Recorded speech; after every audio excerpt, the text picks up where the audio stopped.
Afoyo tie padano kakamo keken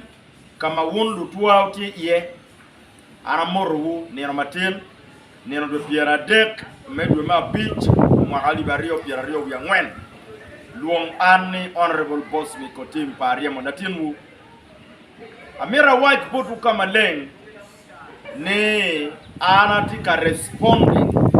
dilo ma call Anthony machalo won kompa Acholi parliamentary group take a look the campaign in machalo won kompa Acholi parliamentary group na dip Anthony call ar machalo boss make amiro responding buri we ininge jimi ma in pe ngayo me achel complain ma initi akati kwere ni anda yero ino ramo ino miri cherry court ana woche ni yo court wolo ero ga tweyo ano ngai won ko la nya Gilbert abi tweyu te ga tweyu honorable boss me ko timu ngai ana bi tweyu ne Gilbert la nya pian ana tie ki informations ma pol ma no won ke Gilbert karika do keju piyet ma yiru kede won ka chel ke Gilbert la nya ka chel ki lutela ma ai ya Acholi wen ka no wonu lego me bedo penki an nongo kare kita chalo anda ti gangi we ana mini wu informations ma wunu lacking we wunu kejata ana tor wun ki yet enta tor wun kono na mirni a waking wun up from the deep sleep ma wunu ti yet tino we olo Acholi gu bineno dero mo manap dero me cheng dero me mach olo binen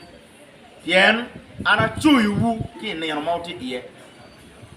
Anthony call armen na penyi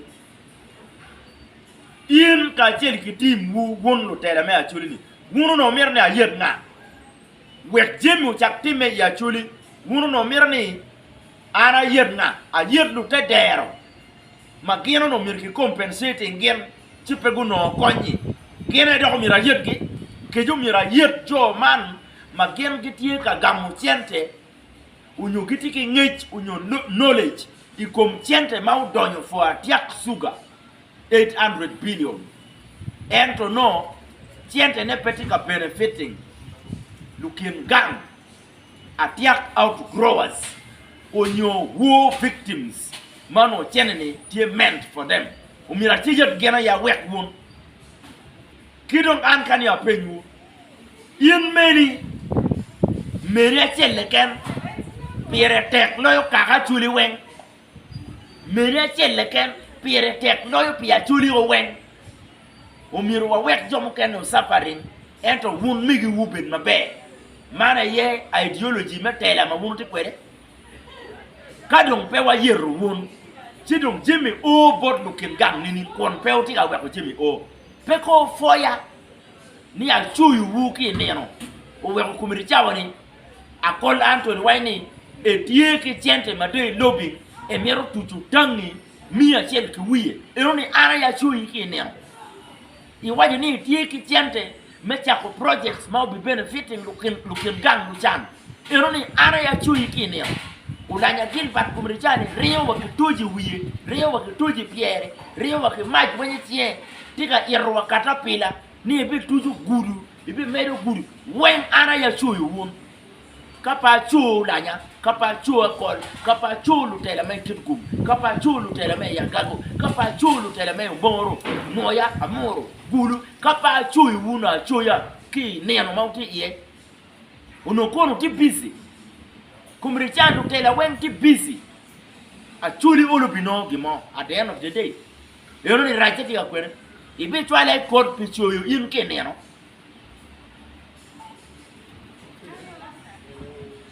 I call Anthony amira waj puri kamale ne anbera patie kit gino mo mere ma yiri bir meli gwalang ne te le kama che record an pol kota yiri nge style yo ti tuolo me che record ara biru ka chono wu do amero moko cha den yet putie one were taking ministers over 5 ministers ilo Acholi kony wango gor kahawa watiki lutichagamente iwel mamalo mari tieki minister chel keken utayo wako wen ngom pa mari peke mayo mari moma ke roro katero kere ke roro wana Acholi ni peke minister chel leken chan pau di mari kitu di wani minister chel leken chilo. What is the role of every minister mawati kwede ana dugu gang peka da kedu adugu gang peka lwen kedu peka tele kedu entra adugu gang kawajoni kauye matofut wa mako chingwa kon wa chimo wangwa ni ming me karmu karangit pe wanuyu wa wiku dana wa bin mabe ming me karmu karangit pe wa ye wa wiku dana wa bin mabe wa tiyu pe lwa ye eno pepe wan ki migi wa utiyu lu nyoru wuko weyo twala wa cross karuma utiyu lu nyoru wuko utwala ko mukenti boyale masindi kwene koro bunyoro Kampala Buganda kwene lu nyoru upeke lo Acholi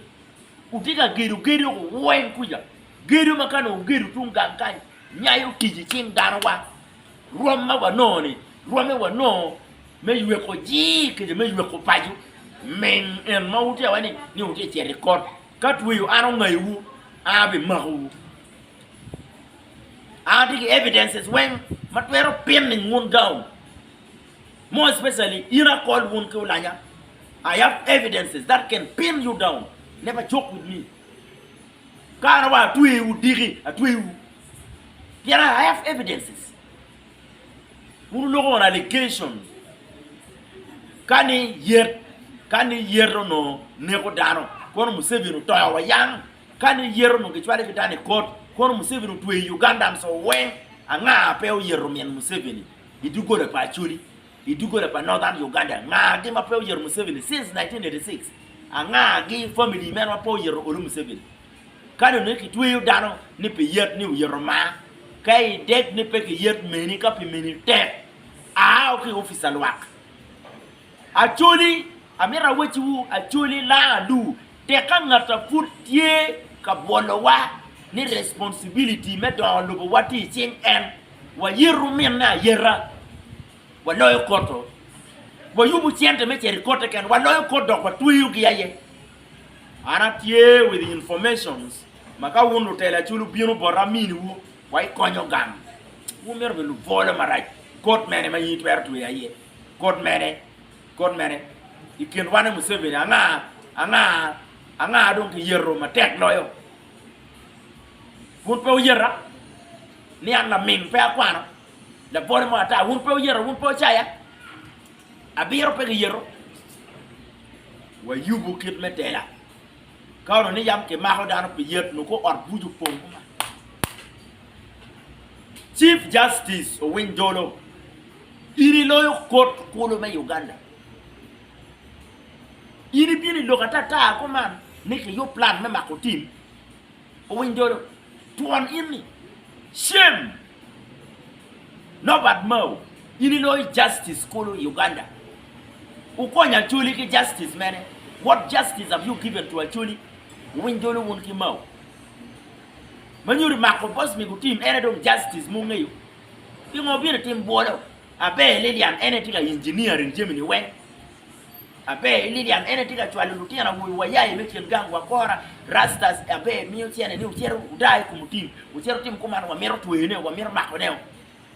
udonga to bangu lokmana ni tim kono Owinjolo mero nekone abi teri kot ibi nyuru kito Owinjolo mero nekakwere wano tiki lok dugi wen ukwanyo lok dogo donga to mati YouTube wen gwako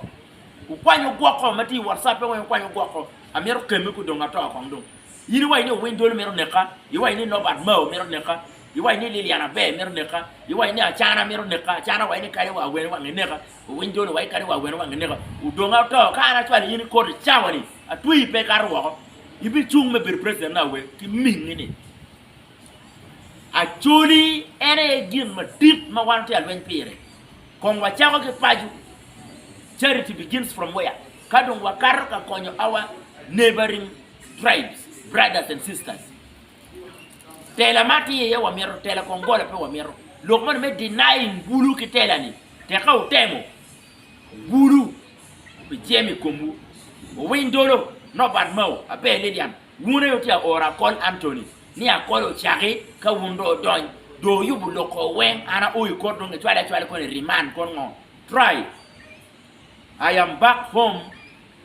because I was invited by His Excellency, and what we talked with the President Museveni won pe ngayo tem ming muchen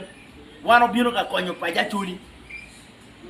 kwanya Museveni ungayo wulu dira chuli wayam an la tena titiri do tiga leo responsibility me kwanya Museveni ki kewuya uno mengo an mo kana ti adi wun mo ko ti adi gino ngayo wangu wun mero dierne tia o mero kel blame wuya uno mengo kwanya Museveni ungayo since which year o mero do die loke wuya an la tien mo kana ti adi an la luak pala kwaru uno meng marai chirikot wano bino ga yubulo bachuri o windolo no bad mo abe ledian wunu cherry o medeke style uma utia wano akolo chake ngaro timu udonga to tinga engineering udonga you have been inciting people against me in pistol limone make mi longa kere gil barolanya weka wochi pistol a chel pe konyo ko pa jwario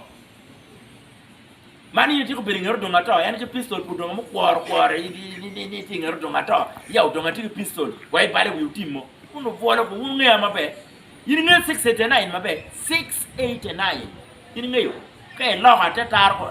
ikirati ko man nyur 689 ilo upside down 689 yan mu duga chel me pie donga ni donga ene bi chubu chubu wen bora ko ngunu ngeyo structure mana ti ko de la dildo butiyu ki dano matiki structure karmo niang ngode latini tidi nono structure ma latini umeke unyokero nyo creating dit connection ki network dit gamente tiyu ki joma tegu gamente pe tiyu ki jomugo mati genye wa yubu wunu wa biru formation me 2026 KDP one pe wabi registering machalo political organization pian ka wakero ni wabit machalo political organization pe wa iko nyachuli pian ko na wani ubin under KDP party eno no dano mabe mati NRM maumirwa wachwali parliament no wachwali office mode pe watu wachwali ne pian no wanyek wamerne wanganoti under party wa so KDP will not help people ka watama ni ubit political organization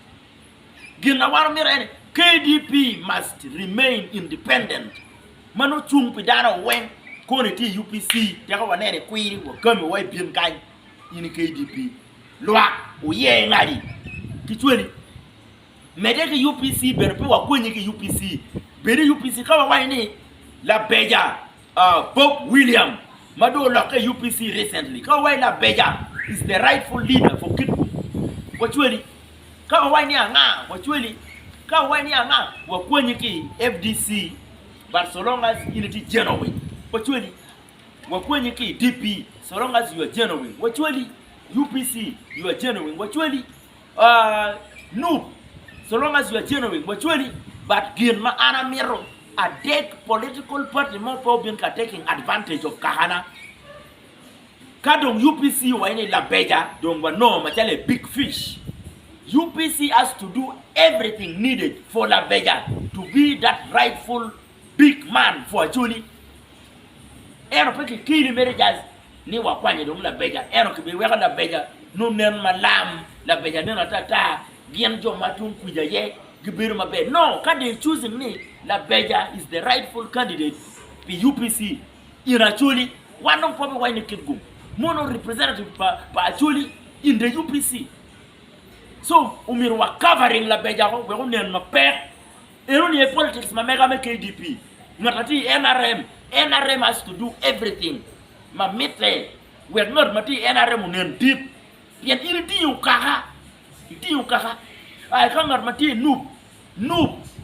Pene ki cerka tiu singa kan ya win okidi. Ya noob ye noob ana ya cha ko tiu sia. Los me noob. Ma ana no ma cha ko tiu sia ke ken ma peke tu ero keto ini office. Peke tu ero covering in, peke tu ero mi backup peke to ero mi security ka ke go wiuti e ga ke ke be wa treatment peke ne no cha nub mi ali mi bit ken mi ana chet ke for treatment ko no te no nub ma ana be ga go with millions of shillings gidie ngara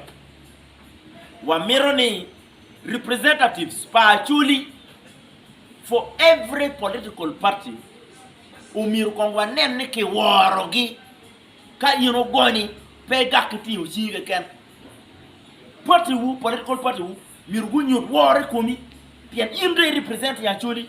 wan pobi yini ke lanyo goni ma wano neno ka de yer ni ugoni yeti coordinator panu you know that Uganda nyoy gudu make sure ni ugoni is exactly what Acholi expect of ugoni. This is the kind of politics we want. Machalo KDP wabire karojane yini leo conditions and terms and conditions ma ana signing kila didlo an pa signing